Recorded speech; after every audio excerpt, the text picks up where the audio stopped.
So Jaron has a great video out where he saw the ISS and got a picture of it crossing the moon. Whatever the ISS is, we know it's the International Fake Station, but there is something up there that is shaped like that, so we got to figure out what that is. And the first thing I thought of is the Mir satellite balloon thing that was launched on the same day as the fake rocket Mir launch that dumped into the Baltic Sea or whatever it was, wherever it dumped out, because it didn't go up there.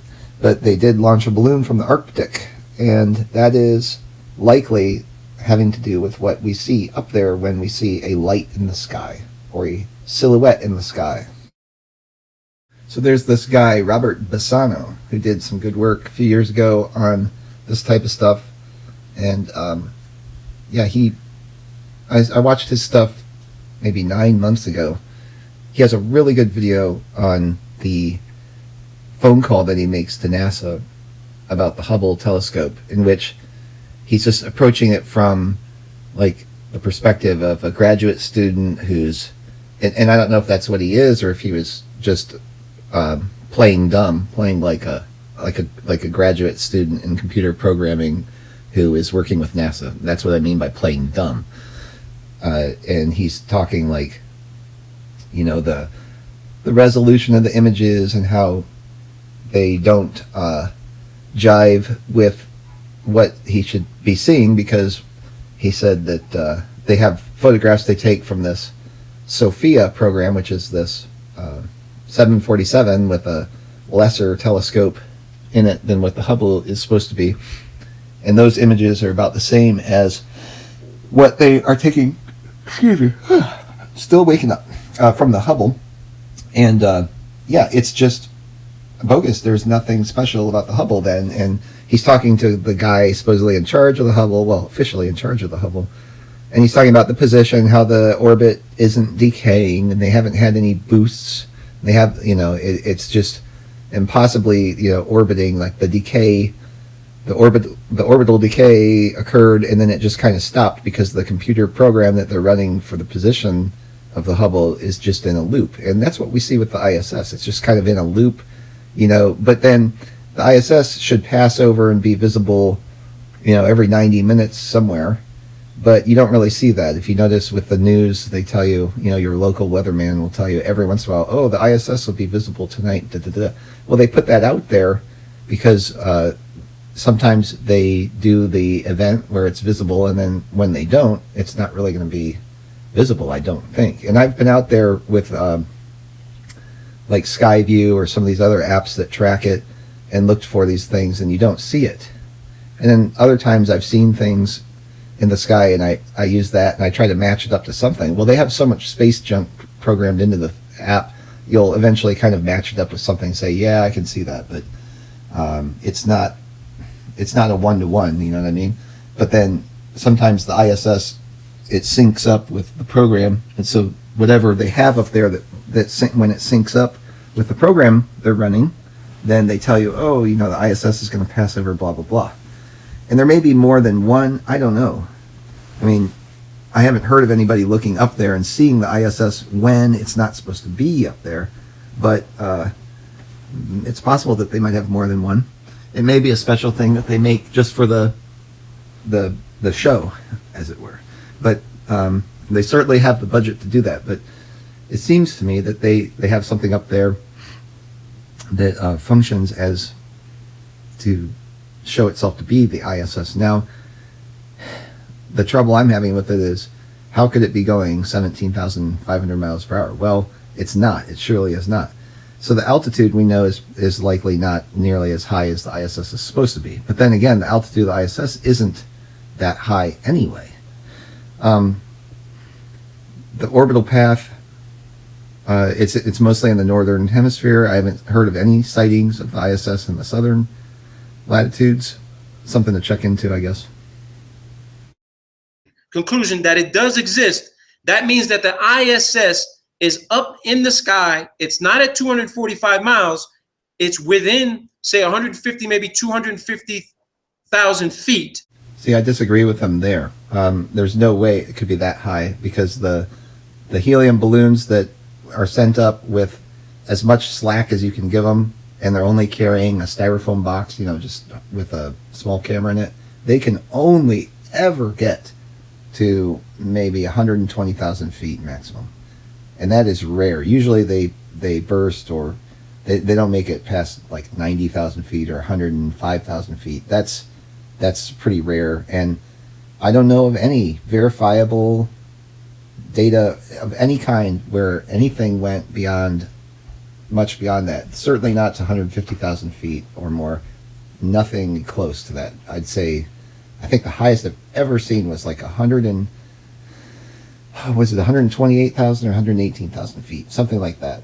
And that's just what I've personally been able to verify in my own mind as, okay, I can buy this, that it's real. And that's based on quite a few factors. So as nighttime came and the gas cooled down, it would come down to around 60,000 feet to 65,000 feet. So it dropped almost 20,000 feet in altitude in the evening time. Okay, in the evening time. So I want you guys to picture this. Okay, there are people online who they're so in love with NASA, they will tell us, all these trolls will say, no, I've seen satellites myself.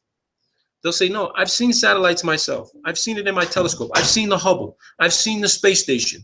I've seen a satellite pass over. You're looking at the Hubble and the ISS floating around in the thermosphere, moving at high speeds, because the hot air up there moves at high speeds. So here again, I'm not sure that there is hot air up there. I've heard of the thermosphere. I just haven't seen any data to support it other than bogus NASA stuff. It gets colder as you go higher because of thermal expansion. The lower density, the expansion of the molecules means there's less kinetic energy, and it gets colder. And it gets very cold as you go up. The air gets so thin that balloons are not going to carry above what you can carry a camera, and especially with these heavy satellite things on there. So they may be doing better than the 60 to 85,000 feet, but probably not much better than that. So as far as the wind speeds, however, there may be something to that. I don't know, but it's definitely not going to be different from what we observe with the independent launches that we do with cameras today. And there's not much travel in these balloons there. So maybe it's something else going on. Let's see. When you do area recovery every day, it's a piece of cake. Easy. It was fun. Each recovery aircrew had to aerially recover 5 dragnet parachutes. After we'd complete our aerial recovery phase, we went up to an airfield at Georgetown, South Carolina. Ground crews would use drums of water to simulate the gondolas for surface recovery. Oh, look what he says here. He says, during the genetics program, we operated under the Strategic Air Command. To show you how important genetics was to the Strategic Air Command, we pilots each carried a letter in our secret folder along with our top secret aircraft equipment. It was a letter from the Director of Operations for Headquarters, SAC. His name was Brigadier General Howard Smith, to the commander of any SAC base where we had to land, that we had the #1 priority over anything else in refueling, maintenance, and getting our aircraft back airborne. Now, why would they have #1 priority to refuel and get airborne again? Let's assess that. Well, if there's hundreds or thousands of these satellites supposedly in space floating around, and we know now they were balloons, and these things suffer some sort of malfunction and they come down, that airplane has got to go to that location to recover that thing. These airplanes had to be available nonstop to go anywhere at any time to recover this thing. And it had to be recovered once they got notification, hey, the balloon just popped, drogue chute, we need an aircraft up in the air immediately.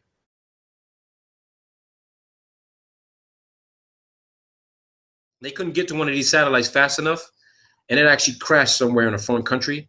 And I'm going to read that document to you of what happened to it. So he says, you had a terrible time getting refuel, maintenance, or anything just to get out. On the way to California on that particular trip, I had to go from Greenville and refuel at Salina, Kansas, Smoky Hill. Let's see here. Okay, here's where they talk about getting in contact with one of the balloons. I then flew into Castle Air Force Base on Friday night. The next morning, we checked into the command post. The balloon had started traveling to the west, and they were concerned about it. So they scrambled us, and we started tracking after it. Each one of these balloons transmitted their own identification signal. By the time we made contact with the balloon, we were about 310 miles at sea, west of San Francisco. I didn't like us being out there by ourselves, especially making aerial recovery. At about 85,000 feet, after you sighted a balloon, you'd interrogate it. The balloon's radio signal would give you its code name or code number. If you wanted to terminate its flight, you had a black box up on the flight deck at the navigator station. He would dial in the code of the balloon we were trying to track, and the balloon would come back and answer. Then if we had clearance from the Charleston Air Force Base command post to bring the balloon down, we would insert another code. This then would ignite a blast from the gondola that would burst the balloon. After we terminated the flight of the balloon, here's what they say. It would do very much the same as the Discoverer did. It would fall so far, and then the drogue chute would come out. The chute would slow it down until it was at an acceptable altitude and airspeed. And then the parachute would get fully deployed. It was late. Listen to this, people. It was late in the evening when they authorized me to terminate the balloon. Macaulay says, once you recovered this gondola, what happened to it at that point? Mitchell says, we made the recovery on it, brought it back in. We were very low on fuel. I told them I was going to Castle Air Force Base to refuel. Then they deployed us to Offutt Air Force Base, Nebraska, where we delivered the capsule there. Where it gets interesting for me. Macaulay says, after you landed at Offutt Air Force Base to drop the gondola off, how did they unload it and take it away? Mitchell says they sent people out and it was offloaded. Where they took it to and what they did with it afterwards, we didn't know. That was not our mission. Dragnet was a top secret operation, gondola and all. The only thing that we were concerned with were the people who were not connected with the program, that they had no opportunity to see the gondola, so we carried sidearms. You hear that? They didn't want people to see this thing. So they were always strapped, ready to go, that if someone were to see one of these things, they had to deal with that person. Now, this was back in 1954. You bet your ass the same thing is happening today. They don't want nobody seeing the Hubble come down on a parachute. They don't want to see it. They don't want to see parts of the space station, which is in modules, detach, come down on a parachute, get captured by one of these C-119s or C-130s, taken down to Antarctica at the Concordia station. And just to remind people and to redress this, Concordia station, NASA classifies it as a hypoxic environment. Okay? They said the conditions at Concordia are more severe than being on the ISS. So when astronauts actually are sent down there for cold weather training in the most extreme environment on Earth, how could there be a place at about 8,000 feet above sea level be more extreme than being at 245 miles above the surface of the Earth? Well, the picture he showed there, that can't be Antarctica. I don't think he's saying Antarctica, but I don't think it's necessarily Antarctica. They launch a lot of balloons from the Arctic. Antarctica doesn't have trees, so I know that's not it. Nobody lives in the Antarctic Circle anyway. It's 0. 4 million people live in the Arctic Circle.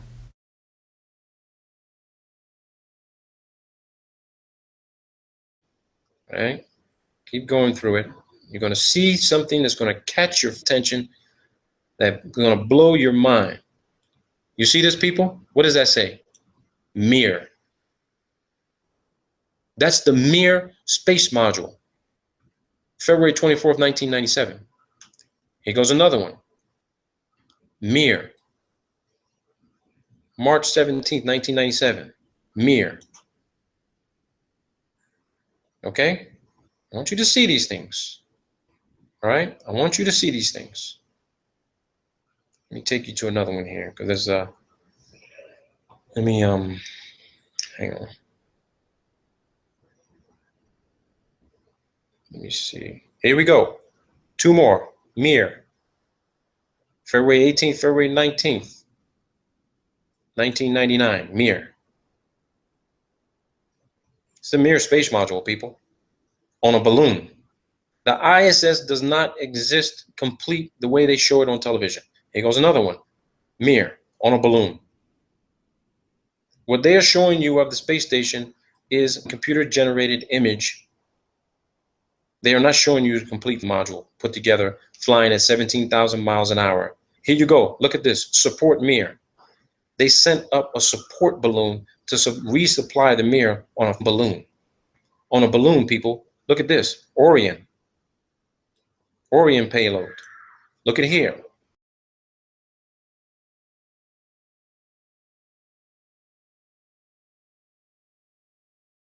Inmarsat. You want to know where your satellite phone communications come from? A balloon, people. A balloon. I'll supply this document to whoever wants it. Here we go. Inmarsat test. Balloon. If you were to take time to search every single one of these flights to match it up with a particular rocket launch that they claim this thing was on, I guarantee you, you will be able to compare it with this Swedish Esran Space Center balloon flight list. Balloon flight list. Balloons, people. That's your program. It's always been your program. Look at this. Mir short duration. Mir VLD. You got two VLD. Look at here. More Mir. This is in 2002, people. 2002. For those in Europe, you ever heard of Enviasat? Look at Enviasat. Enviasat.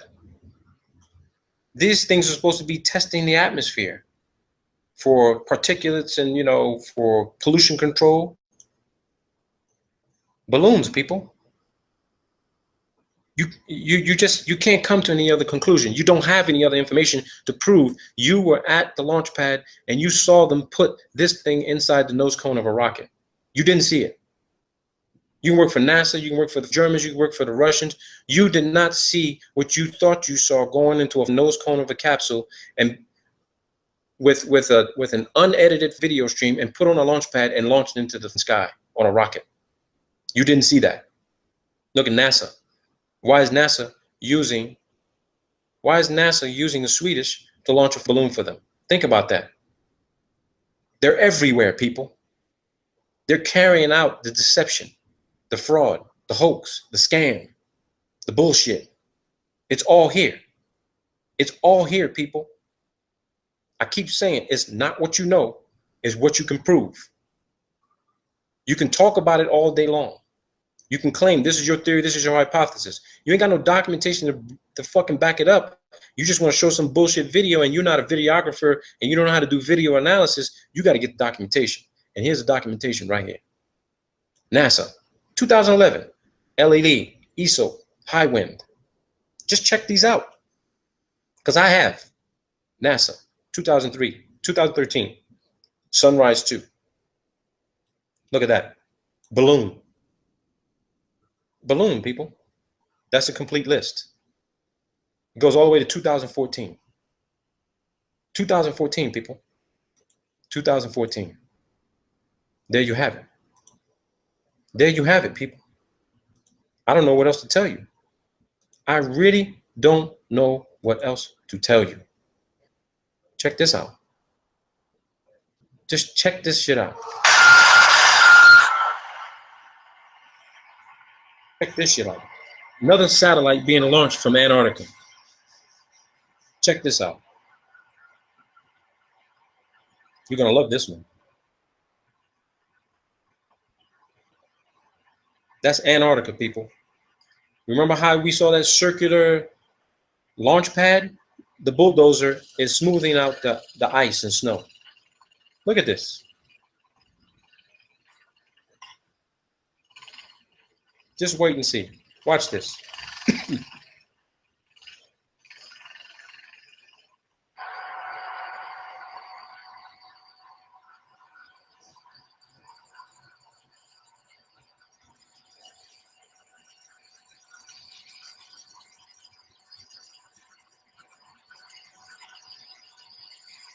And this is McMurdo Station in the background. McMurdo is right back here. They have line of sight to this airstrip.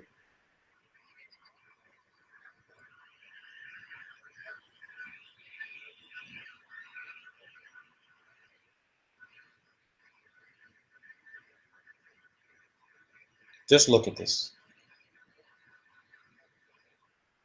This is your billion, trillion dollar fucking satellite program. A goddamn fucking balloon. A balloon, people. If you notice something with this launch in Antarctica and some of the other pictures and videos of Antarctica, we know the horizon rises to eye level, and of course with the camera and panning and frames and stuff like that, you're not going to expect that. Yet, I can't help but notice that there doesn't seem to be anything off in the distance. It's as if they are right up next to the dome, right to the dome. In fact, you can almost see kind of a reflection from the balloon as it's going up. I don't know how far back it goes. You know, what is back there? Is that the dome wall back there? It could be, and it could be that they're launching these satellites that they somehow hook up to the dome, and it could be that the dome moves along in a spiraling motion or something like that. It's hard to say. You know, they keep all this from us, but I don't see clouds in the distance. I don't see things that you would normally expect to see in the distance. You know, I don't know. Is that a reflection? There you go. Woohoo! Woohoo! Yay!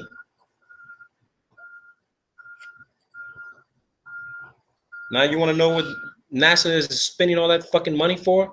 On helium? NASA has spent a shitload of money on helium. So you got to ask yourself, what the fuck is all that helium for, right? You think, okay, maybe it's for the vacuum chamber. They're doing all kinds of testing. No, bullshit. That fucking helium is for their fucking balloon program. What else would you use fucking helium for? What would you use helium for? You use fucking helium to fucking float. It's at 18,000 feet right now. Come on, people. This common sense. This common fucking logic.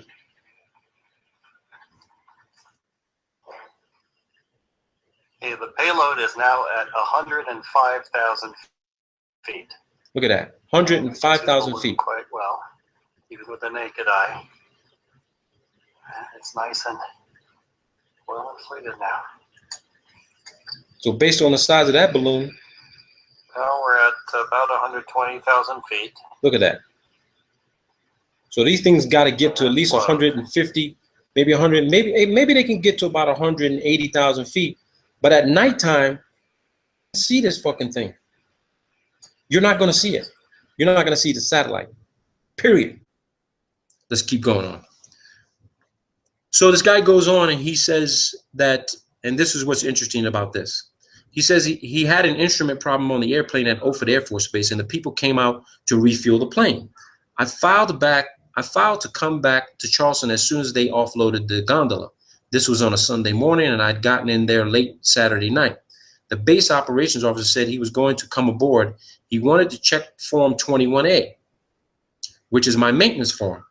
I lost an inverter, and I had a bad generator, but I didn't want to fool around and stay at Offutt Air Force Base on a weekend trying to get it repaired. So while this guy's at this base, this captain, okay, some lieutenant colonel, he says he was a lieutenant colonel, and he tried to come on board our airplane. And here's what happened. The captain, Mitchell, says, I said, I'm sorry, you're not allowed on board. This lieutenant colonel stepped up the ladder and started explaining that he was a Silverleaf, a lieutenant colonel, and I was wearing tracks, a captain.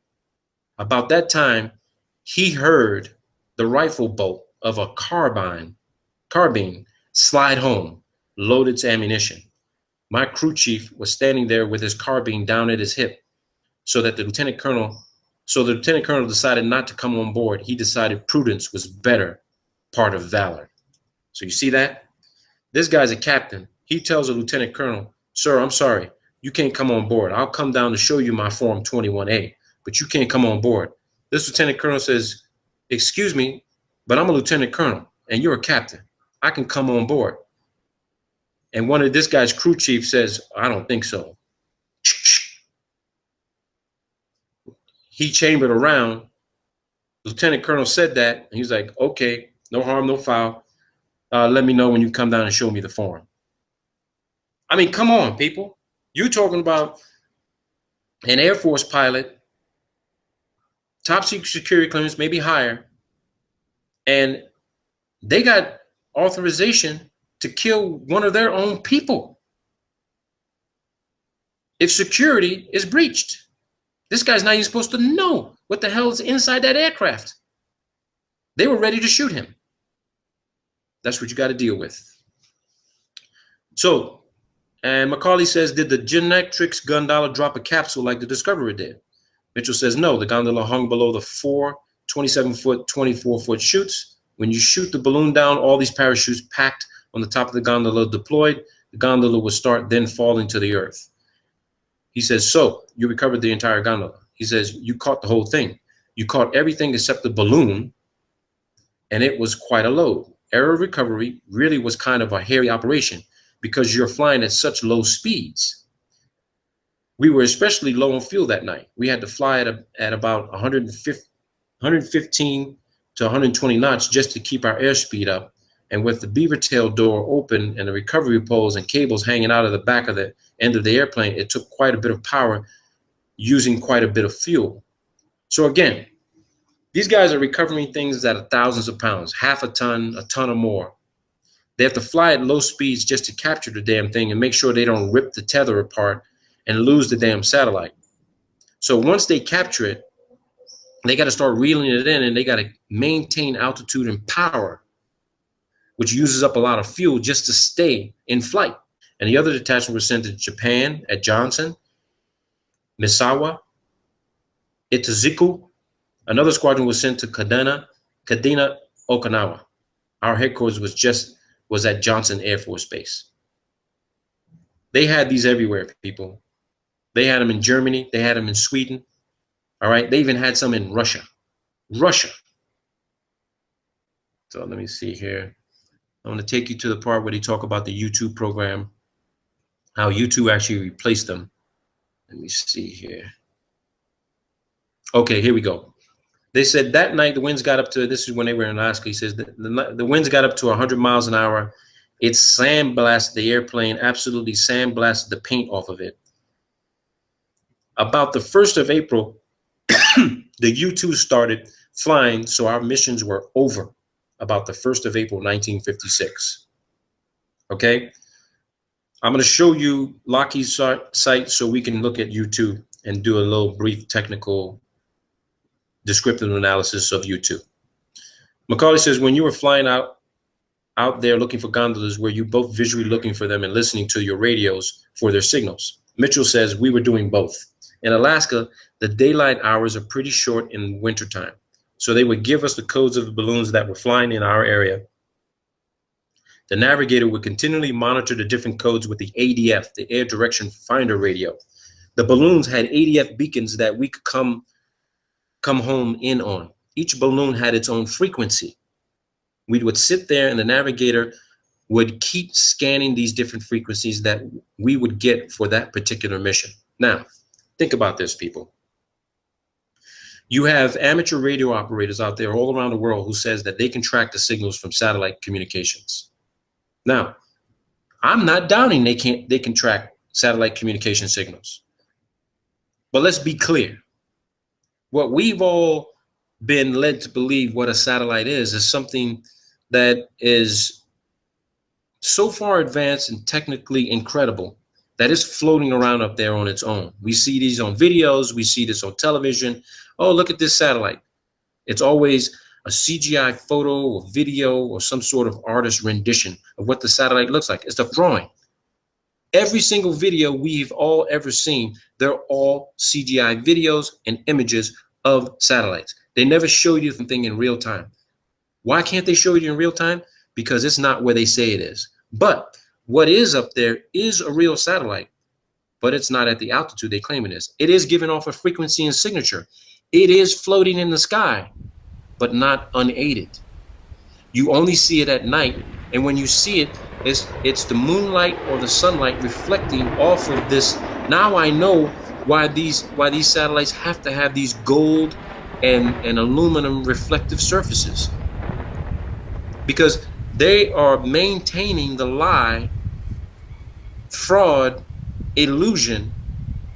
Oh, look at the satellite up in the sky. You see the sun reflect off of it? There it is. But you don't see the tether.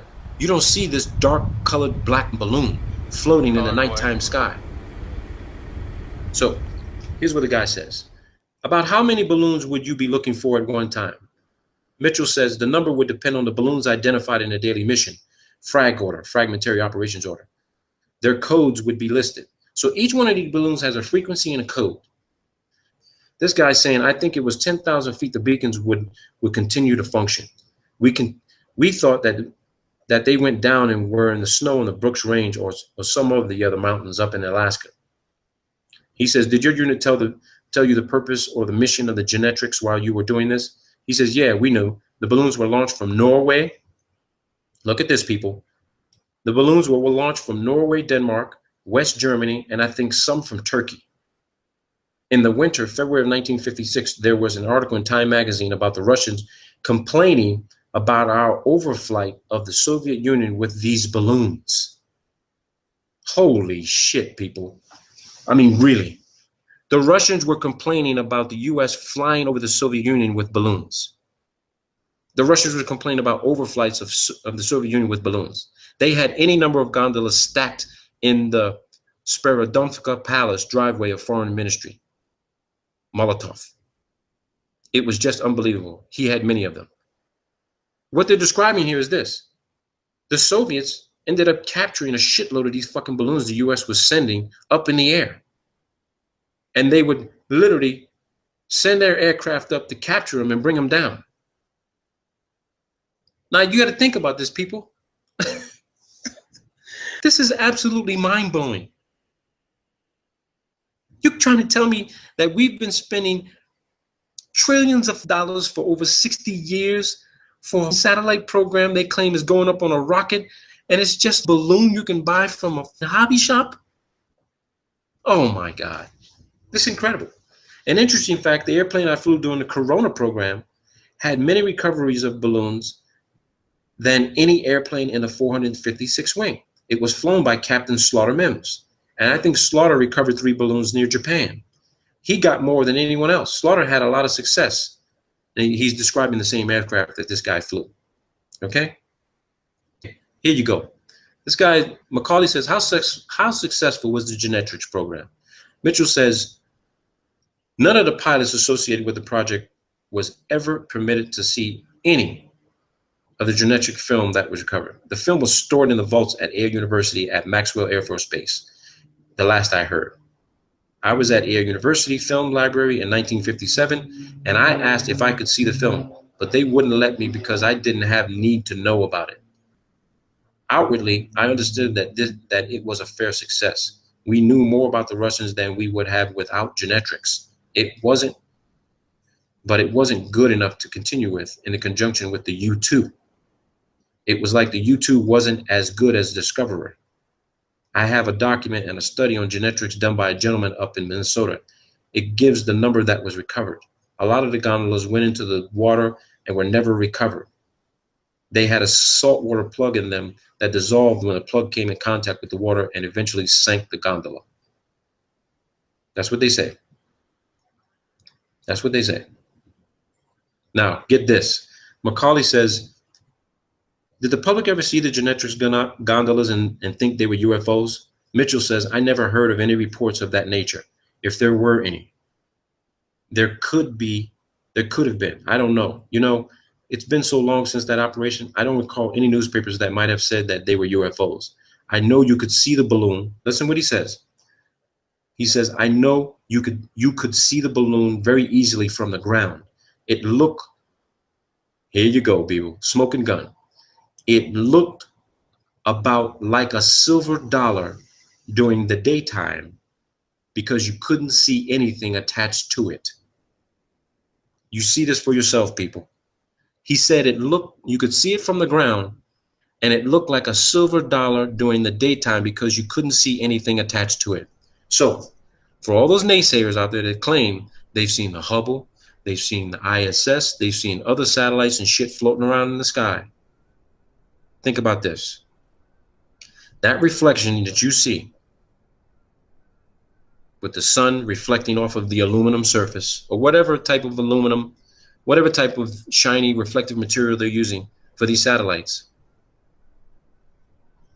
carried by the jet stream, flying around a specific territory that is tasked to fly around in. Macaulay says, at that time, did you normally call the program Dragnet or Genetrix? Mitchell says, we called it Dragnet. Genetrix was a classified code name for the program like Corona and Discoverer. Dr. Alvin H. Howell was the brains behind the balloon program. There you go. They lost one of these, okay? They lost one of the Corona satellites on a balloon, okay? This is a letter written to the Deputy Director for Science and Technology at the National Reconnaissance Office, okay? This was released, declassified and released by the National Reconnaissance Office November 26th of 1997 in accordance with Executive Order, I think that's 12958. Subject, Corona Mission 1005 incident. This memorandum is for information only. Corona Mission 1005 was launched on 27 April into orbit. Orbit. They're considering orbit to be space. We know it ain't fucking space. All right? But that's moved. Let's continue on. Recovery attempts commencing 2 May were unsuccessful. Attached here too is a chronology of operational reporting received on this mission. Number 3, on August 5th, OSA received word from its security representative at the Air Force Base, Los Angeles, that a satellite capsule had been reported as coming down near the Venezuelan-Colombia border. The actions taken by OSA upon receipt of this information are detailed in a separate attachment. As a result of the investigation by the OSA in conjunction with the Caracas station and the embassy attaché office there, the following facts are noted. Listen to this. August 1st, first word was received by Caracas Army Attaché Office of finding of a capsule at La Fria, 500 miles southwest of Caracas in a remote region of the Andes. August 3rd, reconfirmation of capsule finding made by telephone call to Caracas Embassy. August 4th, representatives of the embassy viewed capsule at San Cristobal, to which it had been moved by political police. First press stories appeared. August 5th, capsule flown by host government to Caracas. August 6th to the 10th, capsule held by Minister of Defense of Venezuela. All right. August 8th, team from headquarters arrived at Caracas consisting of a security officer and a technical officer from the OSA office and a technical officer from the National Reconnaissance Office.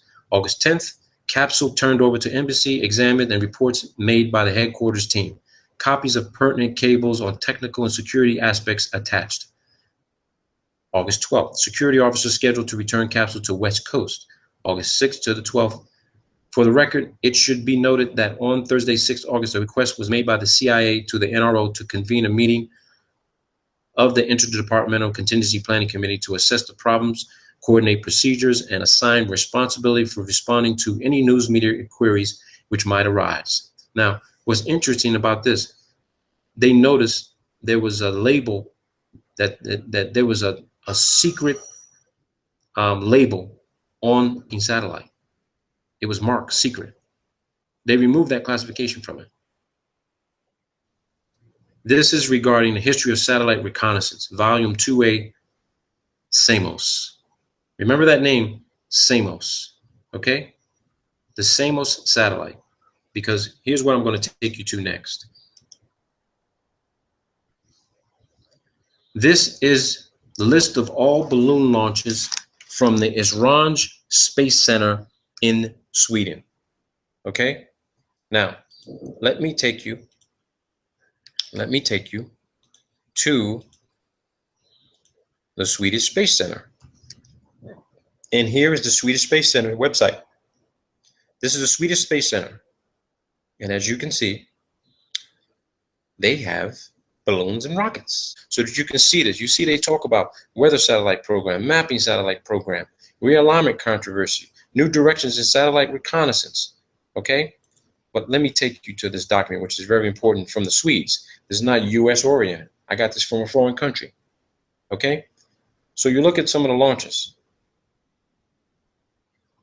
These are balloon launches, people. These ain't rockets.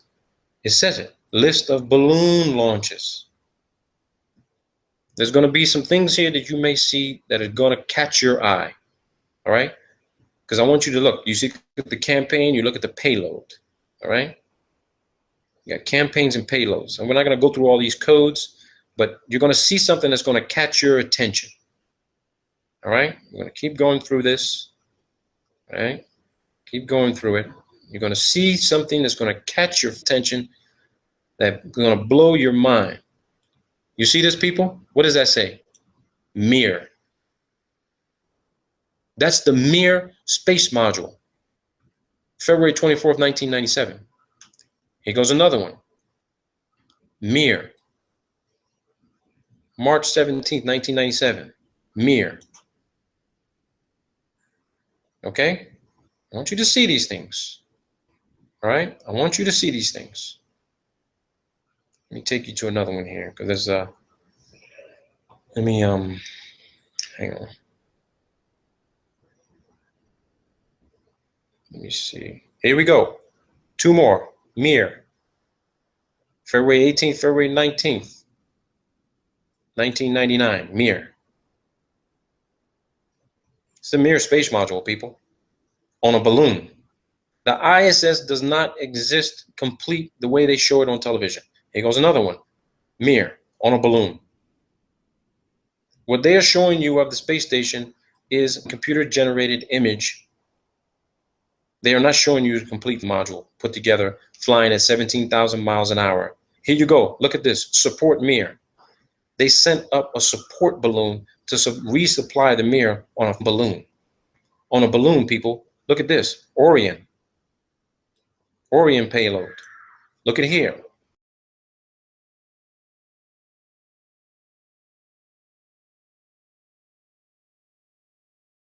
Inmarsat.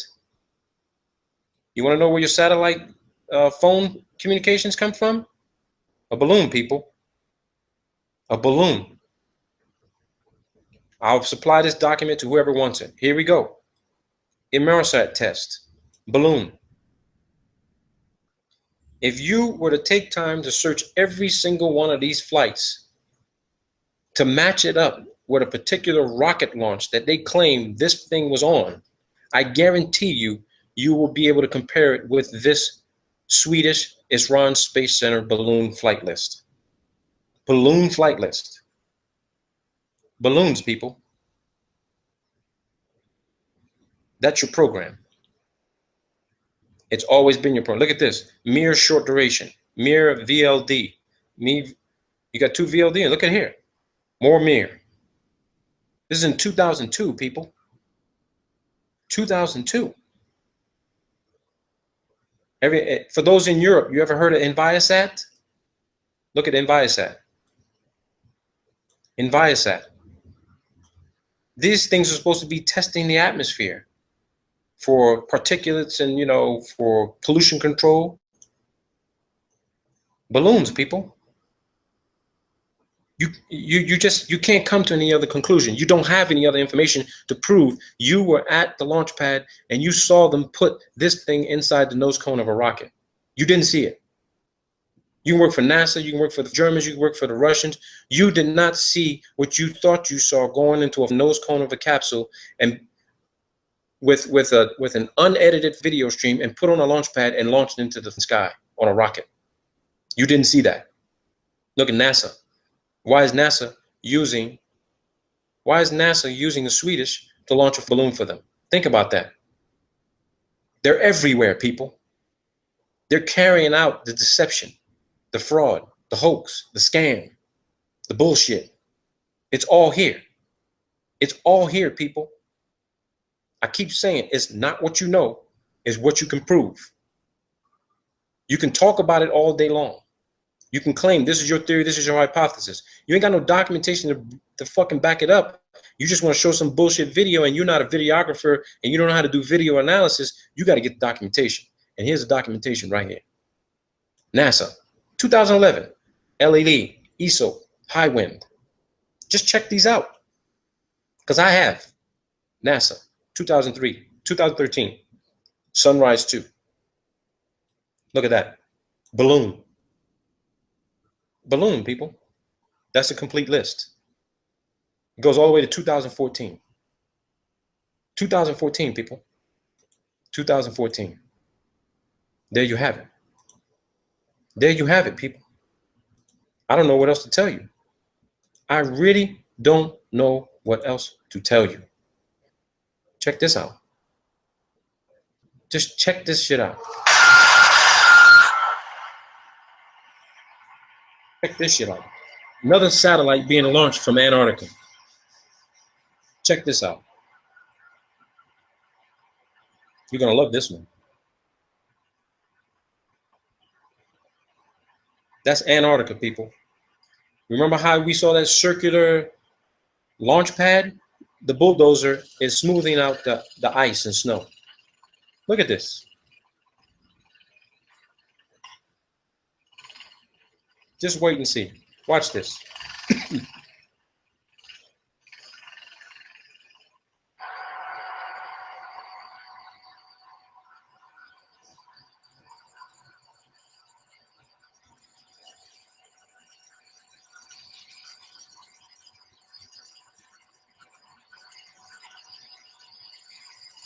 This is McMurdo Station in the background.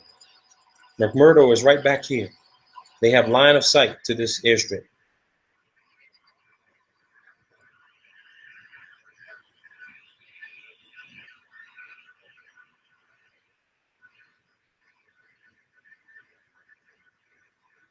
Just look at this.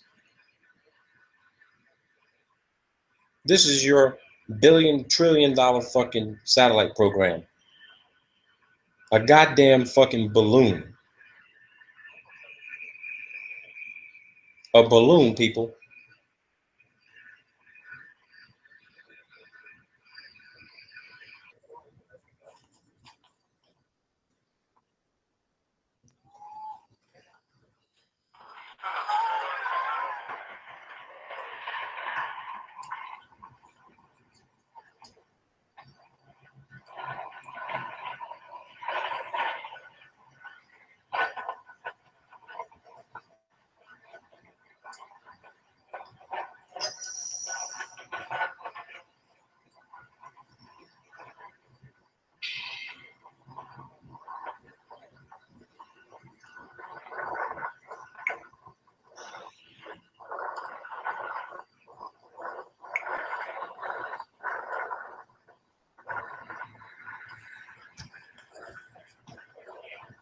There goes fucking $20-30 million on a balloon. It's not inside a fucking rocket nose cone. There you go. Woohoo! Woohoo! Yay!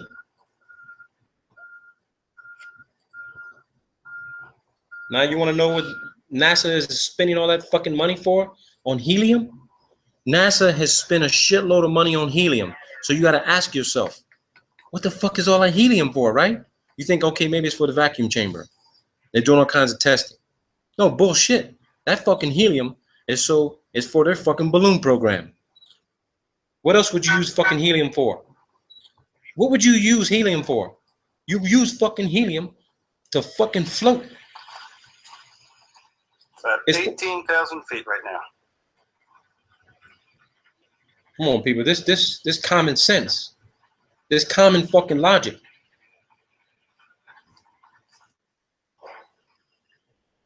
Okay, the payload is now at 105,000 feet. Look at that. 105,000 feet. Quite well, even with the naked eye. It's nice and well inflated now. So based on the size of that balloon, Well, we're at to about 120,000 feet. Look at that. So these things got to get to at least 150, maybe 100, maybe they can get to about 180,000 feet. But at nighttime, see this fucking thing. You're not going to see it. You're not going to see the satellite. Period.